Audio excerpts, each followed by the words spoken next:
அனைவருக்கும் வணக்கம். நாங்கள் இன்றைக்கு இந்த வீடியோவில் ரிலேட்டிவ் க்ளோசஸ் அல்லது அட்ஜெக்டிவ் க்ளோசஸை பற்றி படிக்க போகிறோம். அதோட ரிலேட்டிவ் ப்ரோனவுனை பற்றியும் படிக்க போகிறோம். ஏன்னு சொன்னால் இந்த க்ளோசஸை இணைக்கிறது ரிலேட்டிவ் ப்ரோனவுன். முதலாவதாக ரிலேட்டிவ் க்ளோசஸை பற்றி பார்ப்போம். இவை ஒன்றுக்கும் மேற்பட்ட வசனங்கள் சேர்ந்து இணைகிறதாக இருக்கும். ஆனால் அங்கே எந்த ரிலேட்டிவ் ப்ரோனவுன் இணையுதுன்ற சத்தம் வராது. அடுத்தது ரிலேட்டிவ் ப்ரோனவுனாக நாங்கள் இதில் who, whom, whose, which, that எல்லாம் பார்க்க போகிறோம். அடுத்ததாக இங்கே வெவ்வேறு வகையான வசனங்கள் இணைய போகுது. அப்போ க்ளோசஸ் என்று சொல்ல போகிறோம். க்ளோசஸ் என்றால் உங்களுக்கு ஏற்கனவே தெரியும் சப்ஜெக்டும் வேர்பும் கொண்டதாக இருக்க போகுது. இதில் ரிலேட்டிவ் ப்ரோனவுன் இணைகிறத ரிலேட்டிவ் க்ளோஸ் என்று சொல்ல போகிறோம். அந்த இடத்துல ஒரு ரிலேட்டிவ் ப்ரோனவுனும் இணைய போகுது. அப்போ ரிலேட்டிவ் க்ளோசஸ்ன்றதில் ரிலேட்டிவ் ப்ரோனவுனும் இருக்க போகுது. இந்த சப்ஜெக்ட்டுக்கு பதிலாகத்தான் நாங்கள் ரிலேட்டிவ் ப்ரோனவுனை பாவிக்க போகின்றோம். ஏன்னு சொன்னால் ஒரே விஷயந்தான் நடக்க போகுது ரெண்டு வசனத்திலையும். அப்போ பொதுவான ஆள் ஆரண்டு பார்த்துட்டு அங்கே நாங்கள் ஒரு வசனத்துக்கு ரிலேட்டிவ் ப்ரோனவுனை பாவிக்க போகிறோம். உதாரணத்துக்கு கடைக்கு போன கமலா அரிசி வாங்கினாள்னு சொல்கிறோம்னா கமலா கடைக்கு போனால் கமலா அரிசி வாங்கினாள். அப்போ ரெண்டுலேயும் ஆர் பொது நபர்ண்டா கமலா தான். அப்போ கமலாவுக்கு ஒருக்கா கமலா போட்டுட்டு பக்கத்தில் ரிலேட்டிவ் ப்ரோனவுனை போட போகிறோம். அப்போ கமலா ஒரு நபர்ண்டபடியாக எந்த ரிலேட்டிவ் ப்ரோனவுன் போடுறதுன்ட்டு ரூல்ஸ் இருக்குது. அப்போ அதை நாங்கள் கண்டுபிடிச்சி இப்போ படிக்க போகிறோம். அடுத்தது இந்த ரிலேட்டிவ் ப்ரோனவுனானது இந்த ஏற்கனவே சேரப்போகுது ஒரு வசனம் ரிலேட்டிவ் க்ளோஸில். அந்த ரிலேட்டிவ் க்ளோஸ் நவுன் பற்றிய மேலதிக விவரங்களை கொடுக்கும். அப்போ தேவையான தகவல்களாயும் இருக்கும், தேவையற்றதாயும் இருக்கும். அடுத்தது இவற்றை எல்லா காலங்களையும் பாவிக்கலாம். அதோட ஆக்டிவ், பேசிவ், பாசிட்டிவ், நெகட்டிவ் கேள்விகள் எல்லாத்துலேயும் வரலாம். வெவ்வேறு இணைக்கும் சொற்களும் சேரலாம்.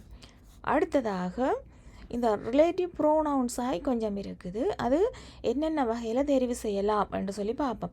முதலாவது பொதுநபர் மனிதர்களாக இருந்தால் ஹூ, ஹூம், ஹூஸ், தட் என்றெல்லாம் இருக்குது. அடுத்தது இதை நான் தனித்தனியாக படிப்பிக்க போகிறேன். அடுத்தது உடைமைகளாக இருந்தால் ஒரு பொதுநபரின் உடைமைகளை பற்றி கதைக்கிறோம், நாங்கள் ஹூஸ் பாவிக்கிறோம். நாங்கள் அடுத்தது விலங்குகளாக அல்லது பொருள்களாக இருந்தால் தட், விச் எல்லாம் பாவிக்கலாம். அடுத்தது கதைக்கிற முறையை பார்ப்போம். நாங்கள் ஒன்றில் எழுத போகிறோம் அல்லது எழுதினதை விளங்கி கொள்ள போகிறோம் அல்லது கதைக்க போகிறோம். என்ன அல்லது கதைக்கிறதையும் விளங்கி கொள்ளணும். அப்போ கதைக்க நான் சொன்னேன்னா ஒன்றுக்கு மேற்பட்ட வசனங்கள் இணைய போகுது. என்ன அப்போ அதில் நீங்கள் கதைக்கிறத வச்சே கண்டுபிடிக்கலாம். முதலாவது இது நடந்தது, ரெண்டாவது இது நடந்ததுன்னு சொல்லி இப்போ காலங்களை வச்சே நாங்கள் கண்டுபிடிக்கலாம். என்ன இப்போ நான் முதல் ஏற்கனவே சொன்ன உதாரணத்தை பார்ப்போம். கடைக்கு போன கம்மலை அரிசி வாங்கினாள்ண்டா அவள் கடைக்கு முதலாவதாக போனால் தான் அரிசி வாங்கலாம். அப்போ முதல் நிகழ்வு கடைக்கு போகுதல், இரண்டாவது அரிசி வாங்குதல். என்ன இப்போ ரெண்டும் பாஸ்ட்லேயே போயிட்டுது. இப்போ வேறு சிலதில் ஏற்கனவே போனது இனித்தான் மிச்சம் நடக்க போகிறதா இருக்கும். இப்போ நான் வெளிநாட்டு வேறு ஒரு நாட்டுக்கு போகிற டிக்கெட் புக் பண்ணினேன்னு சொன்னால் நான் டிக்கெட் புக் பண்ணிவிட்டு இனித்தான் நாங்களே அப்படி போகிறோம்னு சொன்னால் ரெண்டு விஷயம் நடக்க போகுது. நானே செய்திருக்கிறேன், நம்ம ஏற்கனவே ஒன்று நடந்திருக்கு, இனி ஒன்று நடக்க போகுது. அப்போ உங்களுக்கு முதலாவது நிகழ்வு ரெண்டாவது நிகழ்வை வகை பிரிக்க தெரியணும். அடுத்தது பொதுநபர் ரெண்டு நிகழ்வுகளிலும் இது எழுவாயாக இருக்கலாம் அல்லது ஒரு நிகழ்வில் எழுவாயாகவும் இன்னொரு நிகழ்வில் செய்யப்படுபவர்களாகவும் இருக்கலாம். இப்போ அதை முதலாவது யார் அந்த விஷயத்தை செய்யணுமோ அதை தான் நாங்கள் பொதுவாக எழுவாய் என்று சொல்லுவோம். இப்போ நான் டிக்கெட் புக் பண்ணினேன், நானே அப்படி போவேன் என்று சொல்கிறேன். அப்போ ரெண்டுலேயும் பொதுநபர் நான் ரெண்டு இருக்கிறேன். அப்போ நான் இங்கே எழுவாயாக இருக்கிறேன். அதை மாதிரி இங்கேயும் பலவிதமான வசனங்கள் வரப்போகுது. அடுத்தது பொதுநபருக்கு அடுத்து ரிலேட்டிவ் ப்ரோனவுன் பாவிக்கணும். இப்போ கமலா பற்றி கதைக்கிறோம்டா ஒருக்கா கமலா சொன்னோம்டா அடுத்த விஷயங்கள் சொல்லி கொண்டு போகிறோம். ஆனால் அங்கே நாங்கள் ஒருக்கா ரிலேட்டிவ் ப்ரோனவுனை கமலாவுக்கு அடுத்ததாக பாவிக்கணும். ஏன்னு சொன்னால் அங்கே ஒன்றுக்கு மேற்பட்ட வசனங்கள் வரப்போது ஒருக்கா தான் கமலாவை கொண்டு வர போகிறோம். அப்போ ரெண்டாம் தரத்துக்கு பதிலாக நாங்கள் இங்கே ரிலேட்டிவ் ப்ரோனவுனை கொண்டு வர போகின்றோம். அடுத்தது இங்கே ரெண்டு நிகழ்வு நடக்கிறது. ஒன்று டிபெண்டன்ட் க்ளோஸாகவும் ஒன்று இண்டிபெண்டன்ட் க்ளோஸாகவும் இருக்க போகுது. இண்டிபெண்டன்ட் க்ளோஸ்ன்றால் உங்களுக்கு ஏற்கனவே தெரியும், தானாய் தனியே இருந்தாலும் அர்த்தத்தை பூரணமாக தரக்கூடியதாக இருக்கும். டிபெண்டன்ட் க்ளோஸ் என்று சொன்னால் தனிமையாக இருந்து அர்த்தம் தராது. அதுக்கு இன்னுமொரு க்ளோஸ் இருந்தால் தான் சேர்ந்து அர்த்தம் தரும். இன்னுமொரு இண்டிபெண்டன்ட் க்ளோஸோட சேர்ந்தால் தான் அர்த்தம் தரப்போகுது. அப்போ இங்கே நாங்கள் ரிலேட்டிவ் க்ளோஸாக பாவிக்க போகிறது டிபெண்டன்ட் க்ளோஸாகத்தான் இருக்கும். அதாவது அது இன்னுமொரு இண்டிபெண்டனோட சேரக்கூடியதாக இருக்கும். அடுத்தது இந்த க்ளோசஸ் தேவையான தகவல்கள், தேவையற்ற தகவல்கள் எல்லாத்தையும் வழங்கும். இப்போ நாங்கள் ஒரு ஆக்களோட கதைக்கும் பொழுது பலவிதமான கதைக்க சிலது தேவையற்ற விஷயங்களை காய்ச்சி கொண்டு இருப்போம். அப்போ தேவையற்றதை நாங்கள் எழுதுறேன்னு சொன்னால் கமாவோடு பிரித்து கொண்டு இருக்கிறது. பொதுவாக தேவையானதை மட்டும் கதைக்கலாம், தேவையற்றது வந்தால் எழுதுக வந்து கம்மா போட்டு பிரிக்கணும். அடுத்ததாக இன்னும் ஒரு விஷயம் இருக்குது, இந்த டைப்ஸ் ஆஃப் ரிலேட்டிவ் க்ளோசஸ்ன்னு சொல்லி அதில் டிஃபைனிங் அல்லது ரெஸ்ட்ரிக்டிவ் க்ளோசஸ்ன்னு சொல்கிறது, அல்லது நான் டிஃபைனிங் அல்லது நான் ரெஸ்ட்ரிக்டிவ் க்ளோஸ்ன்னு சொல்லி சொல்கிறது. இப்போ முக்கியமான விஷயம் என்று நான் சொன்னேன், அதுதான் அதை வந்து நாங்கள் டிஃபைனிங் க்ளோஸ்ன்னு சொல்லி சொல்கிறது. அப்போ அங்கே கம்மா போட்டு பிரிக்க தேவையில்லை. அடுத்தது நான் டிஃபைனிங்கில் தேவையற்ற தகவல்கள் எல்லாமே அந்த இடத்துல கம்மா போட்டு பிரிக்கிறது. அடுத்தது ஹூவை நாங்கள் எப்படி பாவிக்கிறோன்னு பார்ப்போம். ஹூன்றது எங்கே பாவிக்கணும்னா பொது நபர் மனிதர்களாக இருக்கணும். இப்போ 2 நிகழ்வுகள் நடக்க போதுன்னு சொன்னால் 2லேயும் பொது நபர் அந்த நிகழ்வை செய்கிறவர் அல்லது யாருக்கு நிகழ்வு வழங்கப்படுதோ அவை வந்து பொது நபராக இருப்பார், அவை வந்து மனிதர்களாக இருப்பார். அடுத்தது வந்து இந்த பொது நபர் மனிதர்களின் பேரானது அதன் ஒரிஜினல் பேராக இருக்கலாம், அல்லது பொது பேராக இருக்கலாம், அல்லது ப்ரோனவுன்ஸாக இருக்கலாம். அடுத்தது தமிழில் யார் என்ற கேள்விக்கெல்லாம் இந்த பதிலாக பொதுநபர் வருவார். அடுத்ததாக பொதுநபருக்கு அடுத்து ஹூவை போட போகிறோம், அதுக்கு அடுத்ததாக வேர்ப்பை நாங்கள் இங்கே போட போகிறோம். இங்கே பாருங்கோ சப்ஜெக்ட் எப்படி கனெக்ட் ஆகுதுன்னு சொல்லி நான் 2 நிகழ்வு நடக்க போகுது, 2லேயும் பொதுநபர் வந்து எழுவாயாக வரப்போகுது. அதால் நான் இதை சப்ஜெக்ட் கனெக்ஷன் வந்து போட்டிருக்கிறேன். பாருங்க, பக்கத்து வீட்டில் இருக்கும் பெண் நட்பானவள் என்று சொல்லி சொல்லுறேன். என்ன அப்போ என்னென்று பிரிக்கலாம்னு சொன்னால், ஒரு பெண் பக்கத்து வீட்டில் வசிக்கிறாள், அந்த பெண் நட்பானவள் அல்லது அவள் நட்பானவள் அண்டு இதில் 2ஆக பிரித்து காட்டியிருக்கப்போ ஏதாவது மெயின் க்ளோஸ் ரிலேட்டிவ் க்ளோஸ்ன்னு சொல்லி 2ஆக இப்போ பிரித்து காட்டியிருக்கிறது. உங்களுக்கு இது விளங்கணுமெண்டா காட்டி தான் பிரித்து காட்டி இருக்குது. இப்போ தொடக்கத்தில் பிரித்து காட்டுவோம், பிறகு பிரித்து காட்ட மாட்டேன்னா. அப்போ உங்களுக்கு தெரியும், இதில் பாருங்கள் பச்சையால் ஹைலைட் பண்ணியிருக்கிறது இந்த முதலாந்தர மெயின் க்ளோஸில் கேர்ள்ண்டு வந்திருக்கோம். மெயின் க்ளோஸ் அல்லது இண்டிபெண்ட் க்ளோஸ்ன்னு சொல்லி சொல்கிறோம். அடுத்த ரிலேட்டிவ் க்ளோஸ் வந்து இது 2ஆக வரப்போகுது. என்ன அப்போ பாருங்கோ 2லேயும் க்ரீனாக ஹைலைட் பண்ணியிருக்கிறோம். அப்போ ஒருக்கா நாங்கள் இப்போ கேர்ள்ண்டு போட போகிறோம். இப்போ வேறு பேர் இல்லை, என்ன ஷீண்டு போடலாம். ஏன்னா அங்கே ஷீன்றதை விட அந்த பெண்ணுன்றதே ஏற்கனவே நல்ல அறிமுகமாக இருக்குது. அப்போ அடுத்ததாக வந்து நாங்கள் ரிலேட்டிவ் ப்ரோனவுனாக போட போகிறோம். அப்போ பாருங்க த கேர்ள். அடுத்ததாக ரிலேட்டிவ் ப்ரோனவுனை போட போகிறோம். ஏன் போட போகிறோம்னு சொன்னால் இங்கே 2 விதமான வசனங்கள் வருது, 2 விதமான க்ளோசஸ் வருது. அந்த க்ளோசஸை இணைக்கிறோம் கிடையாது. The girl who lives next டோர்ன்னு சொல்லி சொல்லுறோம். அப்போ திருப்பி நாங்களே இந்த மெயின் க்ளோஸை கொண்டு வந்துட்டோம். ஒரு கேர்ளை கொண்டு வந்துட்டோம், ஹூவை கொண்டு வந்துட்டோம். ஹூ இதில் போட்டதுக்கு காரணம் நாங்கள் இதில் வந்து 2 விதமான நிகழ்வுகளை இணைக்க போகிறோம். 2 க்ளோசஸ் உண்டு. அடுத்ததாக அந்த மெயின் க்ளோஸின் மீதி எழுத போகிறோம். Leaves next door. அடுத்தது இஸ் ஃப்ரெண்ட்லின்னு சொல்கிறோம். நாங்கள் இதில் ஷீ போடலையாண்டா இந்த ஷீக்கு பதிலாக த கேர்ளுக்கு அடுத்ததாக ஹூவை நாங்கள் போட்டுட்டோம். பாருங்க, the girl who lives next door is ஃப்ரெண்ட்லின்னு சொல்லி சொல்கிறோம். அப்போ இது உங்களுக்கு விளங்கி இருக்க மாட்டேன் நினைக்கிறேன். இது கதைக்கு வைக்கலாம் அதிகமாக பாவிப்பிடும். அப்போ நீங்கள் கதைக்கு அடிக்கும் மற்றவை கதைக்கிறத விளங்கி கொள்ளாவது உங்களுக்கு தெரிஞ்சிருக்கணும். அடுத்த பாருங்கோ, இது நான் முதல் ஏற்கனவே சொன்ன மாதிரி தான் இதுலேயும் தரப்போகிறோம். நேர்மறையான வசனங்கள் அப்படி வரப்போதாண்டு பார்ப்போம். ஒரு மனிதன் தனது நாயுடன் நடந்து கொண்டிருந்ததை நான் பார்த்தேன் என்று சொல்லி சொல்கிறேன். அப்போ ஒரு மனிதன் நாயோட நடந்து கொண்டிருந்தான், அதை நான் பார்த்தேன். நான் அப்போ இதில் 2ஆக பிரிக்கலாம். மேனண்டா நான் ஒரு மனிதனை பார்த்தேன். அடுத்த க்ளோஸ் வந்து டிபெண்ட் அல்லது ரிலேட்டிவ் க்ளோஸ்ன்னு சொல்ல போகிறோம். அப்போ அவர் நாயோடு நடந்து கொண்டிருந்தார்ன்னு சொல்லி சொல்ல போகிறார். அப்போ இதில் 2லேயும் பாருங்க, முதலாவது மெயின் க்ளோஸில் அந்த மேன்ன்றது அந்த பொதுன வரீங்க. இந்த மேன்ன்றது வந்து ஒப்ஜெக்ட் பகுதியில் வருகுது. அப்போ ஒப்ஜெக்ட் பகுதியில் வந்தபடியாக முன்னுக்கு வர கொண்டு விடக்கூடாது, விடையலாது. நாங்கள் இதுக்கு முதல் பார்த்ததில் அந்த பொதுநபரானது சப்ஜெக்ட் பகுதியில் தொடக்கத்திலே வந்துட்டுது. அப்போ முதலாவதாக போட்டுட்டு அடுத்ததாக நாங்கள் ஹூவை போட்டு நாங்கள் இங்கே அப்படி செய்ய இயலாது. அதால் நாங்கள் மேனண்டு சொல்லி மெயின் க்ளோஸை அப்படியே எழுத போகிறோம். இங்கே பொதுநபர் மேனண்டு வந்துட்டு பொதுநபருக்கு அடுத்ததாகத்தான் நாங்கள் ரிலேட்டிவ் ப்ரோனவுனாக போட போகிறோம். இங்கே வந்து மேனன்றது ஒரு மனிதர் ரெண்டாவடியாக அவருக்கு நாங்கள் ஹூவை தான் போட போகிறோம். அப்போ ஹூவை போட்டுட்டு நாங்கள் ஹூண்டு போட்டுட்டு அடுத்ததாக இந்த டிபெண்டன்ட் க்ளோஸ் அல்லது ரிலேட்டிவ் க்ளோஸ் இந்த மிகுதி பகுதிகள் இருக்குதானே அதை அப்படி எழுத போகிறோம். I saw a man who was walking with his டாக்ன்னு சொல்லி சொல்கிறோம். அப்போ இதுன்ற ஃபார்மேட் முதல் மெயின் க்ளோஸ் இந்த இறுதியில் நவுன் வருது. நவுன் இதில் பொதுநபர் தான். அந்த பொதுநபர் வர போகிறார். அந்த பொதுநபருக்கு அடுத்ததாக நாங்கள் ரிலேட்டிவ் ப்ரோனவுனை போட போகிறோம். அடுத்ததாக மிஞ்சினது எல்லாத்தையும் எழுத போகிறோம். இந்த டிபெண்டன்ட் க்ளோஸில் இருக்கிற எல்லாத்தையும் எழுதின மாட்டா. சரி, எனது வீட்டு பாடத்துக்கு உதவிய ஆசிரியர் மிகவும் அன்பானவர். அப்போ இதை நீங்களும் இப்படி பிரித்து பார்க்கலாம். ஆசிரியர் என்ற வீட்டு பாடத்துக்கு உதவினார். அந்த ஆசிரியர் மிகவும் அன்பானவர்.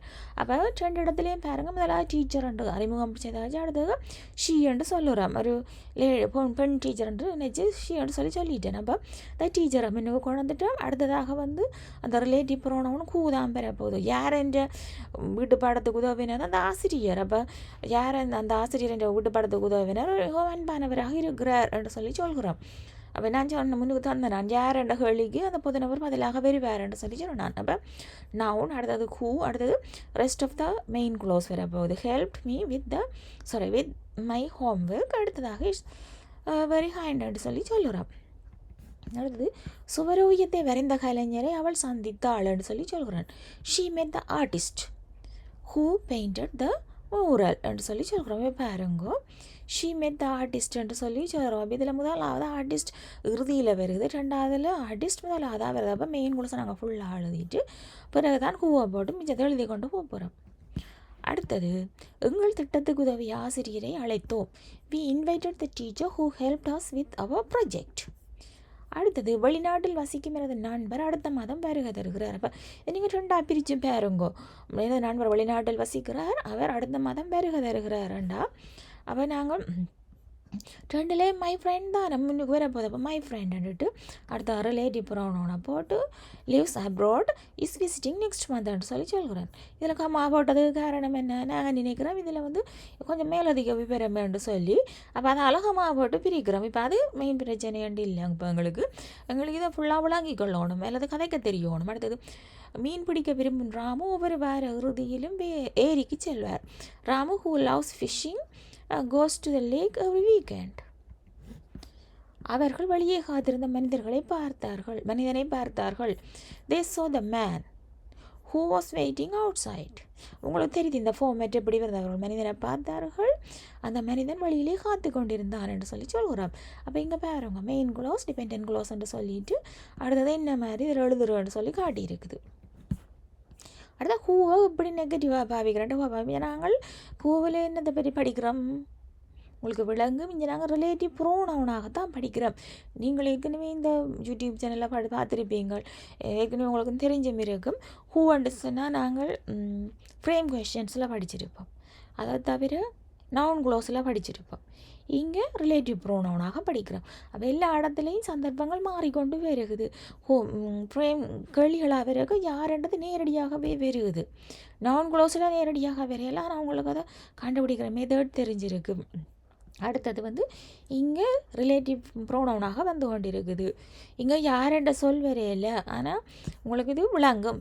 வாகனம் ஓட்ட முடியாத என் பாட்டி நடைப்பயிற்சியை விரும்புகிறார்.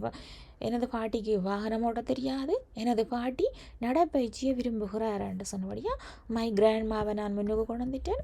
அடுத்த ஹூ காண்ட் ட்ரைவ், ஏன் அவ்வளோ திருப்பியும் 2 தரம் போட்டு கொண்டிருக்கலாம் என்ன தனித்தனியாக, அதால் ஹூ என்று சொல்லி போட்டுட்டு அடுத்தது அவளை வாகனம் ஓட முடியாது, அதனாலே அவள் நடைப்பயிற்சியை விரும்புகிறவா. காரமான உணவை விரும்பாத என்ன அம்மா அந்த உணவை சாப்பிட மாட்டார். My mom who doesn't like spicy food want eat the dish. சோறு விரும்பாத எனது நண்பர் அதற்கு பதிலாக சாலட்டை தேர்ந்தெடுத்தார்.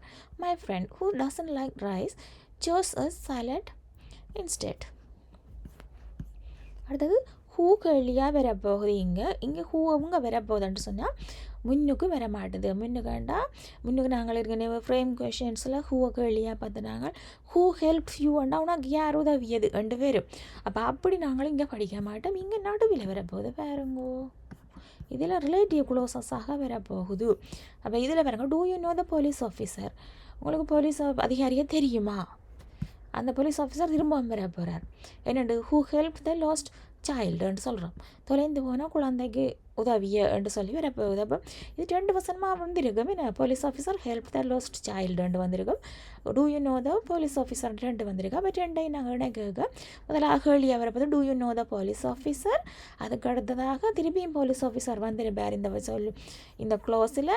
ஆனால் நாங்கள் அவரை திருப்பியும் அதுக்குள்ளே போலீஸ் ஆஃபீஸர் 2 தரம் போட இயலாது. அப்போ நாங்கள் இங்கே ரிலேட்டிவ் ப்ரோனவுனாக போட்டிருக்கிறோம். நான் உங்களுக்கு வேறு ஒரு வீடியோவில் ரிலேட்டிவ் ப்ரோனவுன் இல்லாமல் எப்படி வசனங்கள் உருவாகுறேன்னு சொல்லி தருவேன். இதில் நான் அதை தர மாட்டேன். அடுத்தது தடயங்களை பின்தொடர்ந்த துப்பறியின் நபர் யார் தெரியுமா? Do you know the detective who fail out the clues? Who was the sailor who navigated the ship through the storm? புயலுக்கு நடுவில் கப்பலை வழி நடத்திய மாலுமி யார்? ஆனால் இங்கே பாருங்க 2 தரம் ஹூ வந்திருக்கு. ஹூ வாஸ் த sailor, அந்த மாலுமி யாருன்னு சொல்லி கேட்குறோம். திருப்பியும் அந்த மாலுமியை செயலர்ன்னு அறிமுகப்படுத்த இயலாது. அதனால் அவரை நாங்கள் ஹூவான்னு சொல்லிட்டு அவர் புயலுக்கூடாக கப்பலை வழி நடத்தி கொண்டு போனவராம்.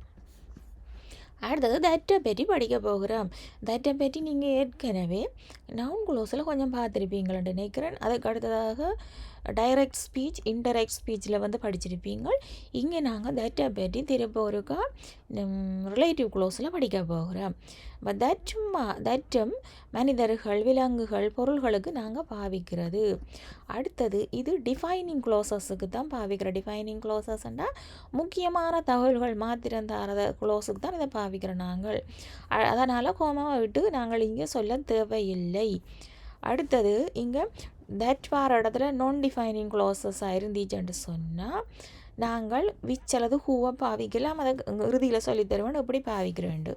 இதில் பாருங்க, the dog that barks loudly belongs to my neighbor. அப்போ சத்தமாக குறைக்கினா எனது அண்டை வீட்டாருக்கு சொந்தமானது. அப்போ தமிழ்லேருந்து பாருங்க, நாய் சுத்தமாக குறைக்கிறது, நாய் அண்டை வீட்டாருக்கு சொந்தமானது. அப்போ முதல் சொன்ன அதே ரூல்ஸ் தான். 2 விதமான க்ளோஸாக பிரிக்க போகிறோம்.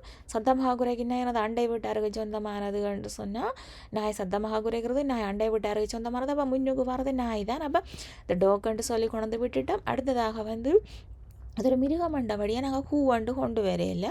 ஆனால் இந்த நாங்கள் அப்படி சொல்கிறோம். ஆனால் கூடுதலாக வந்து இந்த மிருகங்களுக்கு மிக அதிகமான மதிப்பு பல நாடுகளில் கொடுக்குறவையாவே ஹூவாக கொண்டு வரலாம், பிரச்சனை இல்லை. அப்போ தட் இதில் போட்டுவிட்டு ஏன் இந்த த டோக்குன்னு 2 தடவை நாங்கள் அறிமுகப்படுத்த இயலாது. அப்போ that barks loudly belongs to my neighbor. அடுத்தது நான் மிகவும் சுவாரஸ்யமான ஒரு புத்தகத்தை படித்தேன் என்று சொல்லி சொல்கிறேன். அப்போ பாருங்கோ, நான் ஒரு புத்தகத்தை வாசித்தேன், அது மிகவும் சுவாரஸ்யமாக இருந்தது என்ற அர்த்தத்தில் வருகுது. அப்போ ஐ read a book that was very interesting என்று சொல்லி கொண்டு விட்டுருக்கிறோம். ஆனால் இங்கே மெயின் குளோஸில் இறுதியில் தான் அந்த பொதுநபர் வர போகிறார். இங்கே பொதுநபர் யார்? புத்தகம். ஏன்னா அப்போ நாங்கள் அதில் வந்து இறுதியில் புத்தகத்தை போட்டு தட்ன்ட்டு சொல்லி கொண்டு போகிறோம். அப்போ இதில் மாறி வருது. முதலாவதில் மெயின் பொதுநபர் முன்னுக்கு வந்துட்டார். இங்கே பொதுநபர் முதலாவது நிகழ்வில் இறுதியில் வந்தபடியே நாங்கள் அதை ஃபுல்லாக எழுதிட்டு இறுதியில் அந்த இதில் நவுனண்டு போட்டது இந்த பொதுநபரை தான்.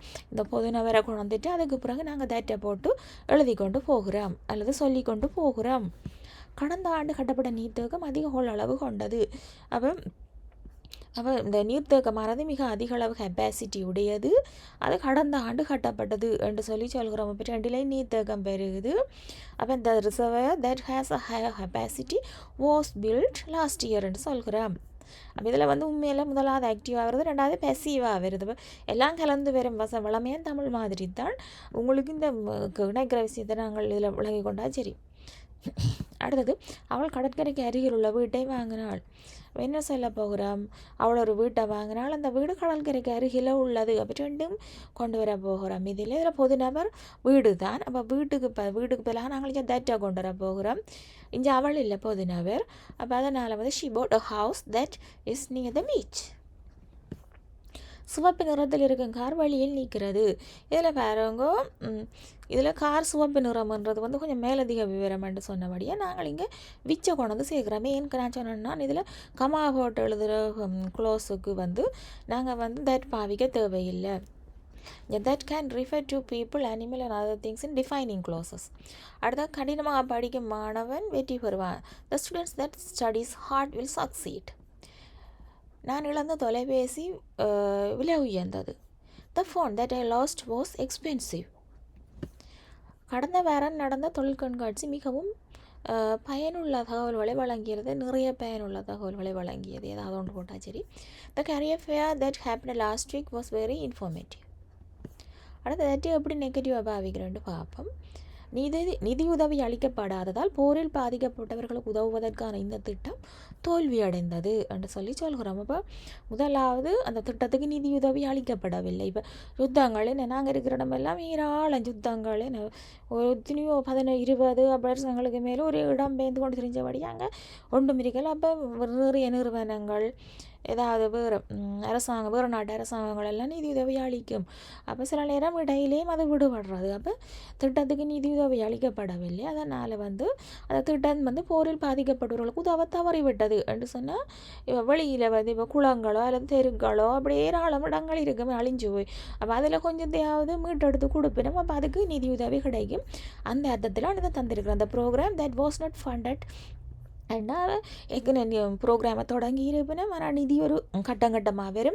ஒன்றில் அவை கட்டம் கட்டமாக நிதியுதவி ப்ரோக்ரஸில் கிடைக்காது அல்லது கொடுக்குற ஆக்களிடையில் நிப்பாட்டினாலும் கிடைக்காது தானே. அப்போ அதனால் திட்டம் தோல்வி அடைந்தது.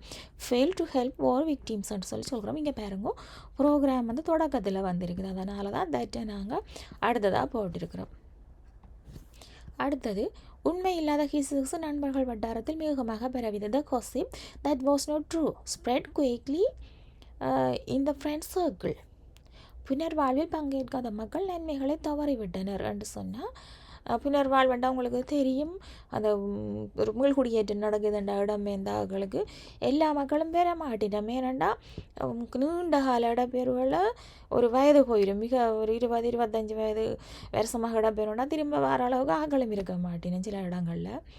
அல்லது வேறு இடத்துல செட்டில் ஆகும் வசதியான ஆக்கள். அப்போ அவைகளுக்கு அந்த குறிப்பிட்ட இடத்துக்குரிய நன்மைகள் கிடைக்காத இடத்துல தந்திருக்கிறேன்.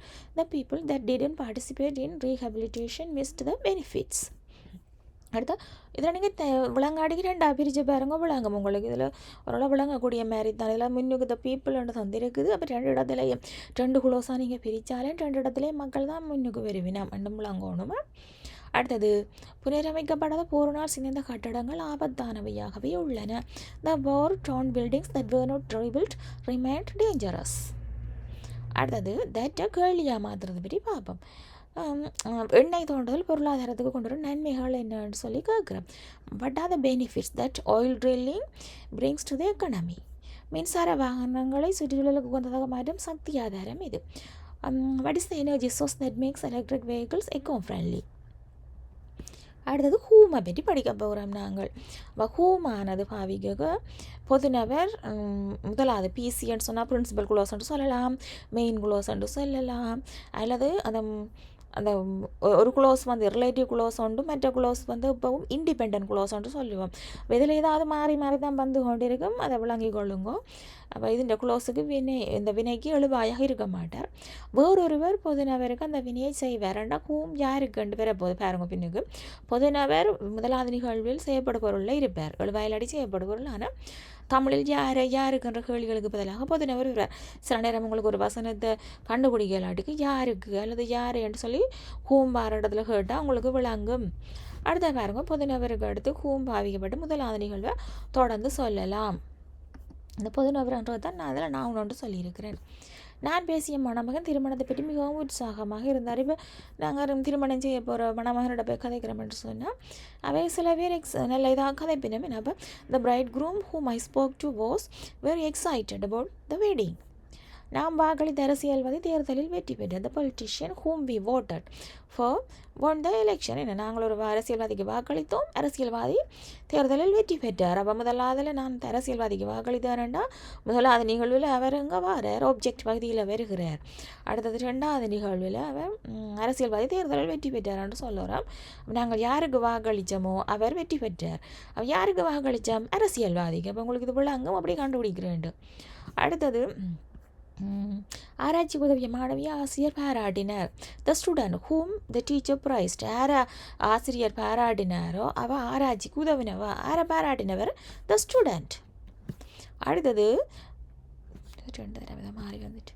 அடுத்தது ஹூம் நெகட்டிவை பற்றி பார்ப்போம். நான் தொடர்பு கொண்ட நிகழ்வு மேலாளர் எனது மின்னஞ்சலுக்கு பதிலளிக்கவில்லை. த event manager whom I contacted didn't respond to my email. நான் சந்தித்த நடிகை அந்த நிகழ்வில் என்னை அடையாளம் காணவில்லை. த actress whom I met didn't recognise me at the இவெண்ட்னு சொல்லி சொல்கிறோம். அப்போ உங்களுக்கு விளங்காடி தான் 2 பிரித்து பாருங்க விளங்கும். நான் யார் அந்த நிகழ்வில் சந்தித்தேனோ அவை என்னை அடையாளம் காணவில்லை. யாரை சந்தித்தது, அந்த நடிகை. அதெல்லாம் நான் முன்னுக்கு வந்துட்டா. ரசிகர்கள் விரும்பின நடிகை கச்சேரியில் ஆட்டோகிராஃபில் கையெழுத்து போடவில்லை. The actress whom the fans adore didn't sign autograph at the concert. நான் நம்பிய நடன கலைஞர் ஒத்திகையில் கலந்து கொள்ளவில்லை. The dancer whom I trusted didn't attend the rehearsal. அடுத்த ஹூமை கேள்வியாக கொண்டு வரப்போகிறோம். ஹூம் ஏற்கனவே கேள்வியாக நாங்கள் ஃப்ரேம் கொஷின்ஸில் படிச்சிருக்கிறோம். இங்கேயும் வரப்போகுது பாருங்க. கடந்த மாதம் நீங்கள் முகோப்பனைக்கு சென்ற அழகு நிபுணர் யார் தெரியுமா? Do you know the beautician என்று சொன்னால் அழகு நிபுணர் யார் தெரியுமா என்று சொல்லி கேட்டிருக்குது. Whom you visited for the facial last மந்த்ன்னு சொல்லி கேட்குறோம். யார்கிட்ட நீங்கள் போனீங்களோ கடந்த மாதம் அவள் யாருன்ட்டு தெரியுமா என்ற அர்த்தத்தில் இது வருகுது. சிறப்பு நிகழ்வுக்கு நீங்கள் பணியமர்த்திய சமையல்காரர் யார்? Who is the chef whom you hired for the special event? யாரை நீங்கள் ஹயர் பண்ணினீங்களோ ஸ்பெஷல் இவெண்ட்டுக்காண்டி அந்த செஃப் உங்களுக்கு தெரியுமா? இதில் வந்து இது வந்து ரிலேட்டிவ் க்ளோஸ்ன்றது இந்த ஹூமோட தொடங்குறோம். ஏன்னா நாங்கள் ஹூம் அப்படி தான் இங்கே படித்து கொண்டிருக்கிறோம். ஆனால் இங்கே ஹூவில் முன்னுக்கு வந்துருக்குது. ஆனால் இது என்ன க்ளோஸ்? ஹூஸ் த செஃப்ண்டா இது இங்கே வந்து ரிலேட்டிவ் க்ளோஸ் இல்லை. இந்த ஹூஸ் த செஃப்ன்றது இங்கே ஃப்ரேம் கொஷின்ஸாக வருகுது. டூ யூ நோ த பியூட்டிஷியன்டா சிம்பிள் ப்ரெசன்ட் கேள்வி வடிவமாக வருகுது. இதுவும் சிம்பிள் ப்ரெசன்ட் எல்லாம் வருகுது. ஹூ வருகுது. அடுத்தது இஸ் வருகுது. பிஓ ஏற்கனவே படித்த நீங்கள் இப்போ நிகழ்காலத்தில் கேள்வி கேட்க அப்படி தானே கேட்குறேன். Who is the street food seller அண்டா யார் இந்த தெருவில் வீதியோரோன விப்பினம் அப்போ ஸ்ட்ரீட் ஃபுட் செல்லர்ன்னு சொல்கிறோம். அடுத்த whom you met at the festival அப்போ நீங்கள் விழாவில் சந்தித்த தெரு உணவு விற்பனையாளர் யார்ன்னு சொல்லி கேட்குறோம். உங்களுக்கு இந்த கேள்வியை பார்க்கவே தெரியுது. தெரு உணவு விற்பனையாளர் யார்? அவரை நீங்கள் எங்கே சந்திச்சுக்கிறீங்கள்டா விழாவில் அப்படின்னு சொல்லி இதை கொண்டு வந்து பின்னகு முடிச்சிருக்கிறோம். அடுத்தது வந்து அவள் கடிதம் கொடுத்தவன் அவளுடைய நண்பன் சொந்த மேன். இங்கே பாருங்கோ, நான் ஏற்கனவே இதில் இருக்க விளங்கப்படுத்தினா இல்லை இது வேறு. இதில் பாருங்க இருக்கா நான் பாசிட்டிவ் ரிலேட்டிவ் க்ளோஸை தந்துட்டு அதை வந்து கேள்வியாக அப்படி மாற்றுறேன்ட்டு பார்ப்போம். இப்போ நாங்கள் கேள்வியை அப்படி தானே படித்து கொண்டிருக்கிறோம். இப்போ நாங்கள் கேள்வியாக மாற்றும் பொழுது சில விஷயங்கள் பாசிட்டிவ்லேருந்து குறையுது. அவள் கடிதம் கொடுத்தவன் அவளுடைய நண்பன் சொல்லி கொண்டு போட்டுருக்கிறோம். The man to whom she gave the letter is her friend சொல்லி சொல்கிறோம்.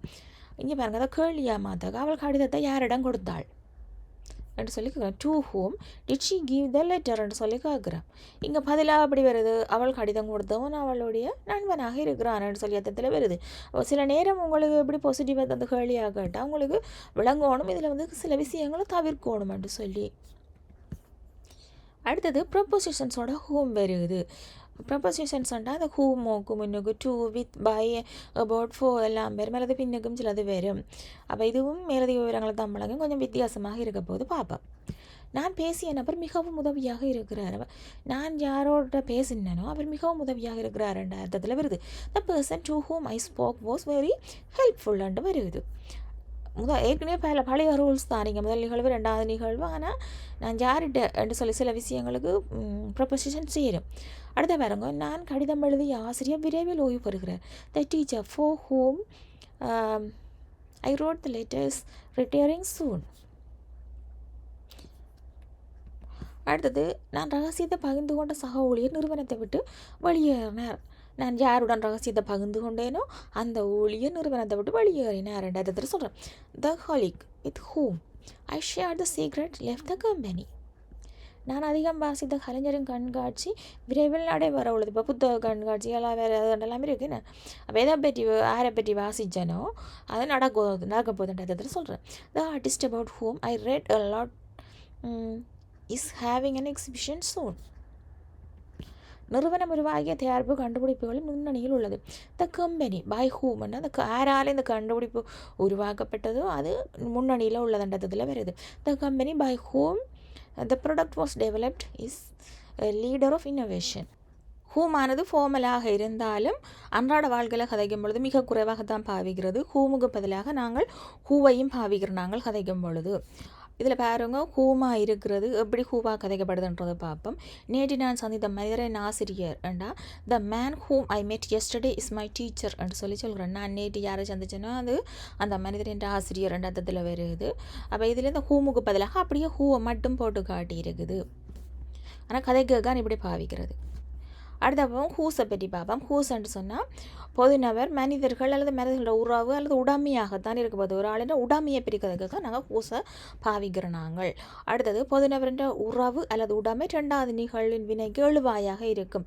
அடுத்தது அப்போஸ்டவி போட்டு சில நேரம் காட்டப்படும். என்ன அப்போஸ்டவின்னு சொன்னால் மாலா பெண்ணண்டா மாலா அவருடைய பெண்ணு சொல்லுவோம். இப்போ அப்படியான நேரங்களில் அடுத்தது பொதுநபர் 2 நிகழ்விலே மெழுவாய் என்று சொன்னால் பொதுநபரை போட்டு ஹூஸை போட்டு பொதுநபரின் உறவில் உடம்பை விட 2 நிகழ்வு முதல் நிகழ்வு ஒழுங்கில் வந்து கொண்டிருக்கும். நீங்கள் பின்னுக்கு பாருங்க உதாரணங்கள் உங்களுக்கு விளங்கும். கதைக்காக நான் அதை எப்படி சொல்கிறேன் விளங்கும். இதையெல்லாம் பாடமாக்க முடியாது. அப்போ இது பொதுவான ஃபார்மேட் இதுதான். ஆனால் சைக்கிளோட இந்த சிறுவன் உதவிக்காக காத்திருக்கிறான் என்று சொன்னால் ஆட்ட சைக்கிள் உடைஞ்சாண்டா அந்த சிறுவன் சைக்கிளான உடைஞ்சிருக்கு. அப்போ சைக்கிளின் உடைமையாளர் அந்த சிறுவன். அப்போ த பாய் என்று சொல்கிறோம். அப்போ சப்ஜெக்ட் இதில் பாய். சிறுவன் சைக்கிள் உடைந்தது, அந்த சிறுவன் உதவிக்காக காத்திருக்கிறான் என்று சொல்கிறோம். The boy whose bicycle broke என்று சொல்கிறோம். அப்போ அவற்றை உடைஞ்சிட்டது.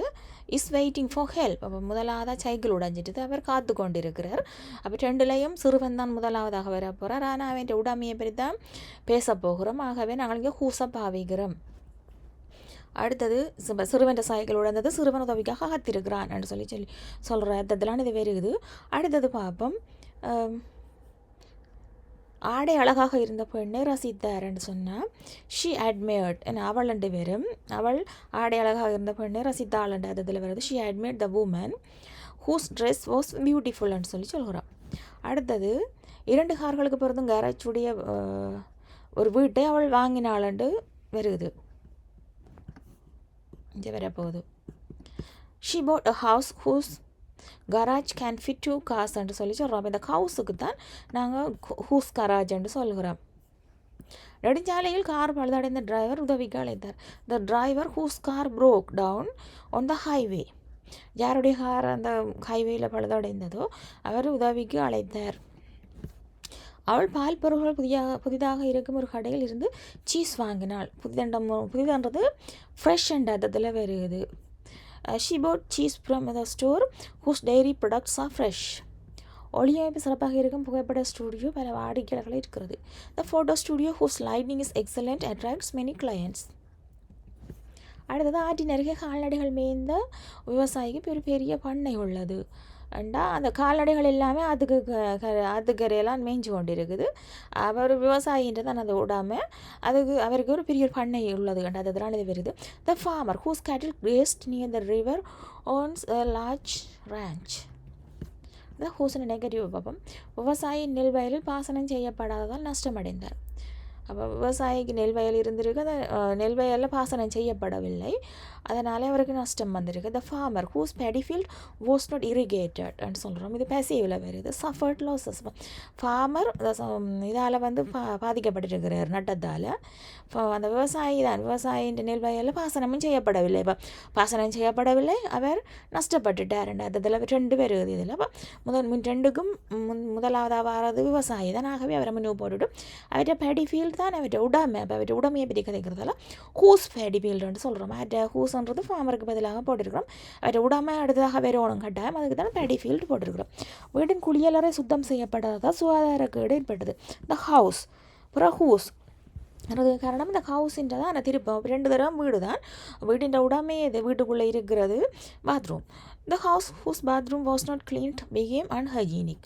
தச்சரின் வேலை முடிக்கப்படாததால் கூரை வேலை முழுமையாகாமல் விடப்படுது. The carpenter whose work was not completed left the roof unfinished. அடுத்த பாப்பம். இதில் ஹூன்றது நாங்கள் ஏற்கனவே படித்ததை பெரிதான் பார்க்க போகிறோம். Who whom whose that which எல்லாம் படித்து முடிச்சாச்சு. ஹூ பொதுவாக பீப்புள் மக்களை பற்றி தான் சொல்ல போதுன்னு தெரியும். உங்களுக்கு தெரியும் 2 நிகழ்வுலையும் சப்ஜெக்டாக இருக்கலாம், அல்லது ஒன்றில் ஆப்ஜெக்ட் ஒன்றில் சப்ஜெக்டாக கூட இருக்கலாம்னு தெரியும். இதில் த டீச்சர்ன்னு சொல்லி இந்த வசனத்தை சொல்கிறோம். எனக்கு உதவி ஆசிரியர் அன்பானவர் என்று சொல்லி, அப்போ எனக்கு ஆசிரியர் உதவினர், அந்த ஆசிரியர் அன்பானவர் என்று சொல்கிறோம். இங்கே 2லையும் பொதுநபர் டீச்சராக இருக்கிறார். டீச்சர் முதலாவதாக வர போகிறார். ஆகவே முதலாவது டீச்சரை போடுறோம். 2 இடத்துல போட வேணுமெண்டாக்காண்டி நாங்கள் ஹூவை அடுத்ததாக போட்டுட்டு உதவினதையும் சொல்லி பிறகு அன்பானவாக இருக்கிறதையும் சொல்கிறோம். இதில் பாருங்க, முதலாவது ஹெல்ப் ரெண்டு முடிஞ்சிருக்கு. அப்போ முதலாவது குளோசர் அந்த காலத்தில் நடந்திருக்கு. இஸ் கைண்ட் 2வது முடிஞ்சிருக்குது. அப்போ அதில் சிம்பிள் ப்ரெசண்டில் இருக்க முதலாவது நிகழ்வும் 2வது நிகழ்வு உங்களுக்கு பிரிக்க தெரியுது. அடுத்த பாருங்கள், ஹூம்ன்றது மக்களை பற்றி தான் சொல்ல போகிறோம். பாருங்கள், யாரேண்டு கேட்டால் இந்த ஹூமண்டு வருது. ஹூமண்டு யாரேண்டு கேட்டால் போதும் நான் வேறு கண்டுபிடிக்கலாம்னு சொல்லியிருந்தான். The friend whom I met yesterday was nice. நேற்று நான் சந்தித்தேன் நண்பர் நல்லவர். யாரை நான் நேற்று சந்தித்தனோ அவர் நல்லவர். யாரை நான் நேற்று சந்தித்தனோ ஃப்ரெண்டு. ஹூஸ் என்று சொன்னால் உடைமையை பற்றி சொல்ல போகிறோம், மக்கள் அல்லது பொருள்களை பற்றி. The man whose car broke down was upset. அந்த மனிதர்கிட்ட கார் ப்ரோக் டவுன் ஆனதால் அவர் வந்து அப்செட்டில் இருக்கிறாருன்ற இதில் சொல்கிறோம். அப்போ அந்த மனிதனை தான் ஹூஸ் என்று சொல்கிறோம், ஆனால் அவருக்கு இங்கே உடைமை இருக்குது. அப்போ அந்த உடைமை இருக்கிறதால நாங்கள் அந்த ஹூஸை போட்டுறோம் இங்கே. அடுத்தது விச்சை சொல்கிறோம். விச் வந்து அனிமல்ஸ் அல்லது திங்ஸை பற்றி சொல்ல போகுது. அடுத்தது the book which I borrowed was interesting. அடுத்தது தட்ன்னு சொன்னால் மனிதர்கள் பொருள்களை பற்றி சொல்லுமான்னு சொல்லி சொன்னேன் நான். The house that we visited old. அடுத்தது விச், நான் அப்போ பீச் மின்னுக்கு சொல்லி தரையில் எனக்கு மறந்துட்டு பாருங்க. It's typically refers things animals and abstract ஐடியாஸை பற்றி சொல்ல போகிறது. அடுத்தது which is often used in non restrictive classes. அப்போ மேலதிக தகவல்கள் எல்லாம் வழங்குறோக்கு விச்ச பாவிக்கலாம். நாங்கள் முன்னுக்கு தட் படித்த நாங்கள் அந்த தட்டில் மேலதிக தகவல்கள் வந்து போடக்கூடாதுன்னு சொல்லி நாங்கள் பார்த்தோம். நாங்கள் பக்கமாக போடுற விஷயங்களுக்கெல்லாம் நாங்கள் விச்ச பாவிக்கலாம். That is used in restrictive க்ளோசஸ்ன்னு சொன்னால் மேலதிக தகவல்கள் இல்லாமல் ஷார்ட் அண்ட் ஸ்வீட்டாக கதைக்கிறோக்கு நாங்கள் தட்டை பாவிக்கலாம். அடுத்தது இங்கே பாருங்கோ, இதில் டிஃபைனிங் நான் டிஃபைனிங் அப்படி பிரித்து காட்டியிருக்குது. இப்போ டிஃபைனிங்கன்னா ரெஸ்ட்ரிக்டிவ், அப்போ அதில் கமா இல்லாமல் நாங்கள் விச்சை பாவிக்கிறோம். அடுத்து நான் டிஃபைனிங்கு விச்சையும் பாவிக்கிறோம் சில இடங்கள்லையாட்டு சொல்லி காட்டியிருக்குது. ஆனால் நாங்கள் முன்னுக்கு தட்டுக்கு கட்டாயம் நான் டிஃபைனிங்காக தான் இருக்கும், ரெஸ்ட்ரிக்டிவாக தான் இருக்கணும், அதாவது டிஃபைனிங்காக இருக்கணும்னு சொல்லி நாங்கள் பார்த்தோம். நாங்கள் இங்கே ஒரே விஷயத்தை கமா போட்டு காட்டியிருக்குது. Chair which is broken needs repair. இதில் வந்து non defining the car which I sold last week was ஓல்டுன்னு சொல்லி சொல்கிறோம். அப்போ இங்கே இது ரிப்பேரிங் தேவையாண்டபடியாக இதுக்கு நாங்கள் கமா போட தேவையில்லை. ஏன்னு சொன்னால் ரிப்பேரிங் வந்து உடைஞ்சதாலான ஏற்படுது, அதால் கமா போடாமல் சொல்லி காட்டியிருக்குது. இது போன கிழமை விற்றது பழைய காரன்னு சொல்லி சொல்கிறோம். அப்போ அதில் இது மேலதிக விவரம்னு சொல்லி காட்டியிருக்கணும். இப்போ உங்களுக்கு கதைக்கிறேன்னு சொன்னால் கமா பற்றின ஒரு விஷயமும் தேவையில்லை, பிரச்சனை இல்லை, விடுங்க. பழங்கால கலைப்பொருள்கள் உள்ள ஒரு அருங்காட்சியகத்தை நான் பார்வையிட்டேன்னா I visited a museum which had ancient ஆர்டிஃபேக்ட்ஸ்ன்னு சொல்லி சொல்கிறேன். வசந்த காலத்தில் பூக்கும் பூக்கள் அழகானவை. The flowers which bloom in spring are beautiful. விச்சண்டா எந்த எது என்று சொல்லி நாங்கள் ஏற்கனவே ஃப்ரேம் கொஷின்ஸில் படிச்சிட்டோம். விச் சிட்டியண்டா எந்த நகை சிட்டி அப்படி சொல்லி சொல்லுறோம். இங்கே இது விச்சுன்றது ரிலேட்டிவ் ப்ரோனோனாக வருகுது. எந்த சொன்ன மீனிங் இதில் இடையில வேறே இல்லை, அல்லது எது கண்ட மீனிங்கில் இது வேறே இல்லை. என் பாட்டி பயன்படுத்தும் கேக் செய்முறை சுவையானது. The cake recipe which my grandmother uses is delicious. இதில் வந்து விச் பாவிக்கிறோம் பாருங்கோ. மியூசியத்தை ஐ விசிட்டட் அ மியூசியம், ஒரு மியூசியத்துக்கு நான் விசிட் பண்ணினேன். அந்த மியூசியத்தில் நான் பழங்கால பொருள்களையும் அந்த மியூசியம் பழங்கால பொருள்களை கொண்டிருக்கிறதுன்ற அர்த்தத்தில் வருகுது. மியூசியம் தான் நீங்கள் பொதுநபராக வருகுது. இது மனிதரில் ஆகவே விச்ச பாவிக்கிறோம். இங்கே அடுத்தது இது ஃப்ளவர்ஸை பற்றி சொல்கிறதால நான் விச்ச பாவிக்கிறோம். இதில் அடுத்ததும் இந்த கேக் ரெசிபியை பற்றி கதைக்கிறதால தான் நாங்கள் இங்கே விச்ச பாவிக்கிறோம். அவர் லேப்டாப்பாக மாற்றக்கூடிய மடிக்கணினியை வைத்திருக்கிற டேப்லெட்டாக he owned a laptop which can convert into a tablet. Kamala விற்பனைக்கு இருந்த ஒரு ஜீப்பை வாங்கினார். Kamala bought a jeep which was on sale. அப்போ ஜீப் தான் இதில் விச் ஆகிருக்குது. இதில் லேப்டாப் பண்ணுறது விச். அடுத்தது காட்சி கூடல் தொங்கும் ஓவியம் விலை மதிப்பெற்றது. The painting which hangs in the gallery is priceless. இதில் வந்து பெயிண்டிங்ஸ் எப்படி தான் கதைக்க போகிறோம். காட்சி கூடத்தில் ஒரு பெயிண்டிங் தொங்குகிறது, அந்த பெயிண்டிங் விலை மதிப்பெற்றது கண்டதில் வருது, அதால் தான் அதுக்கு பின்னால் விச்சை போடுறோம். விச்ச நெகட்டிவ் பாபம் நான் பெறாத போதி போக்குவரத்து தொலைந்து விட்டதுண்டா எனக்கு கிடைக்கல அந்த பார்சல். அப்போ த package which I didn't receive was last in transit. இப்போ தூரத்தில் எந்த யாருமே எனக்கு பேக்கேஜ் அனுப்பிச்சிடணும்னு சொன்னால் ஒவ்வொரு நாடுகளுக்கு போய் கொண்டிருக்கும். அப்போ அதுதான் ட்ரான்சிட்டோட மீனிங்கில் இதில் சொல்கிறோம். அடுத்தது வேலை செய்யாத ஃபோனுக்கு புதிய பேட்டரி தேவை. The phone which is not working needs a new battery.